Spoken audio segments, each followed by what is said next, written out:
Russia's deadly missile campaign is now expanding beyond Ukraine's capital, opening a dangerous new phase in the war. Russia is shifting its missile focus from Kyiv to a key Ukrainian port city, signaling a major change in its battlefield strategy. After relentlessly pounding Kyiv, Putin has now turned his sights toward the Pearl of the Black Sea. But why is Odessa the next target? Ballistic missiles are raining down on Odessa as Ukraine's air defenses struggle to keep pace with the intensifying wave of attacks. As Russia dramatically escalates its missile strikes, Trump offers a Patriot missile defense license, offering a sigh of relief for Ukrainians.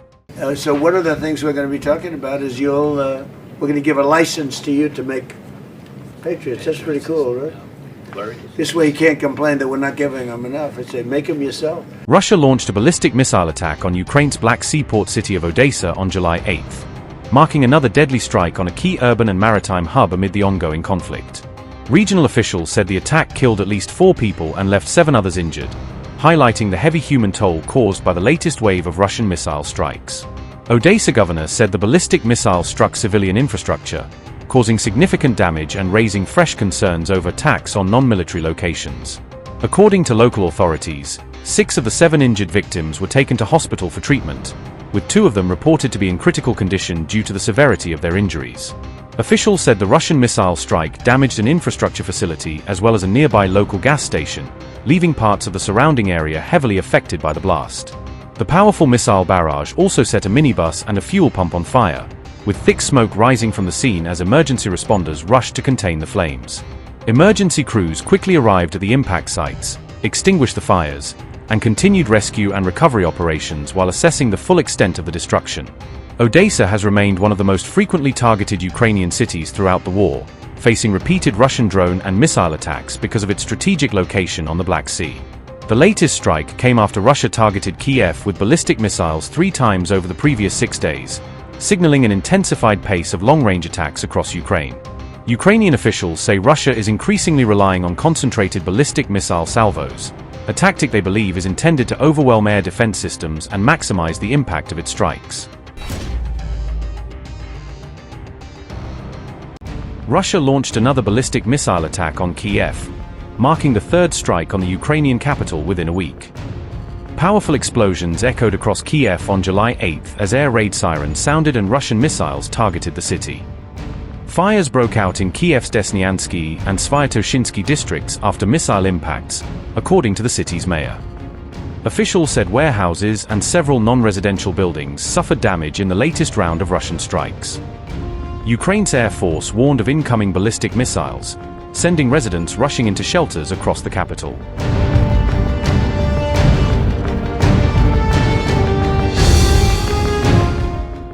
The latest attack comes just days after one of Russia's deadliest barrages on Kyiv left at least 26 people dead.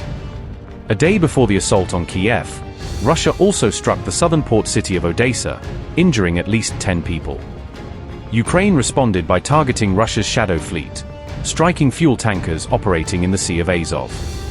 Kyiv said the targeted tankers were supplying fuel to Russian forces stationed in occupied Crimea, according to reports. The Russia-Ukraine war continues to escalate through long-range missile and drone attacks from both sides. Meanwhile, Ukraine continues to face growing shortages of interceptor missiles needed to defend against Russian ballistic attacks. Kyiv has warned that Ukraine is facing a critical shortage of air defense missiles, raising concerns about its ability to counter Russia's escalating campaign of missile and drone attacks.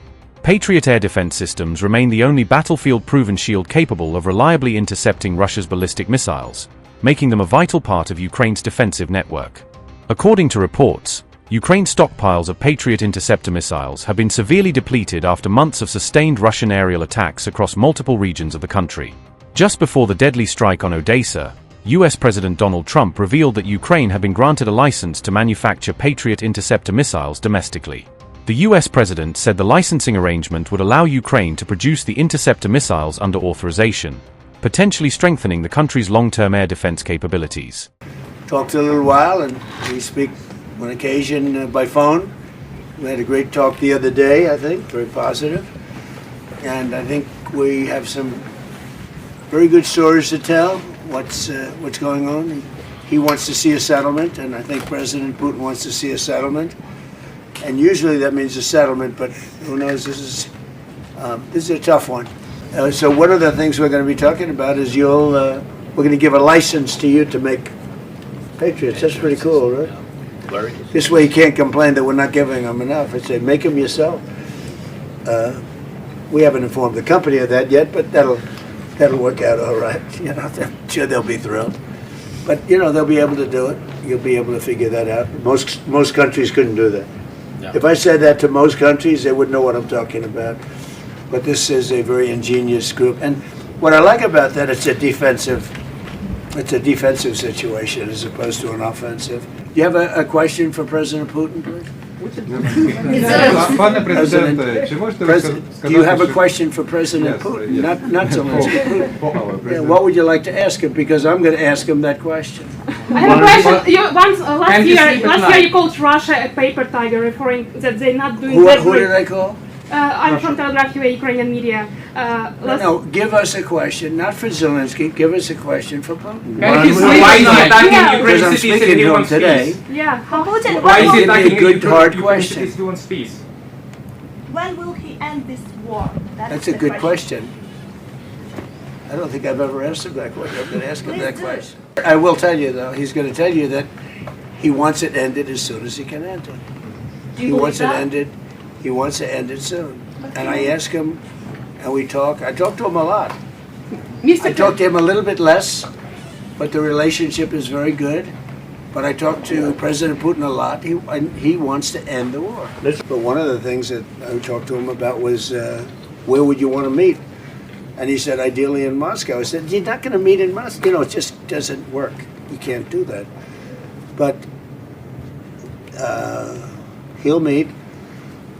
And Zelensky's going to meet, and something's going to happen that's going to be positive.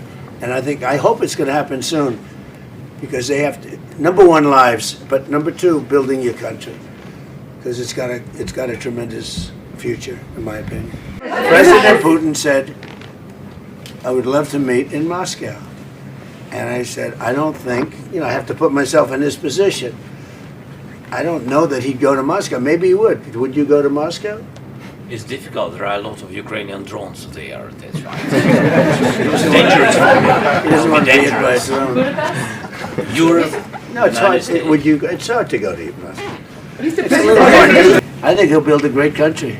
I think he's going to build it. We have a little stake in that country now because we have some land in that country, but we have minerals.